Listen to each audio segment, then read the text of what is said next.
আজকে দুপুরে কি খাচ্ছি দেখেন, নারকেল। নারকেলে প্রচুর পরিমাণে ফাইবার থাকে, যা কোষ্ঠকাঠিন্য দূর করে, পেট ভালো রাখে।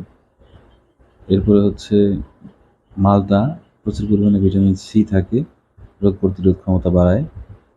এরপর আছে কাজু বাদাম। কাজু বাদামে প্রচুর পরিমাণে ম্যাগনেসিয়াম, পটাশিয়াম, ক্যালসিয়াম থাকে, যেটা হাড় শক্ত করে। এরপর হচ্ছে আপেল। আপেলের কথা কি বলবো, আপেল খুবই উপকারী, সবাই জানে এটা। এরপর আছে আম।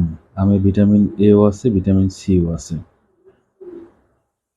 কাঁঠালেও প্রচুর পরিমাণে ভিটামিন সি এবং এ থাকে, খুবই উপকারী এবং সুস্বাদু ফল। এরপর আছে ডাবের পানি। ডাবের পানিতে উচ্চ মাত্রায় পটাশিয়াম থাকে, যা রক্তচাপ নিয়ন্ত্রণে সহায়তা করে। আমার এর মধ্যে সবচেয়ে পছন্দ হচ্ছে নারিকেল, এজন্য প্রথমে আমি নারকেল খাচ্ছি।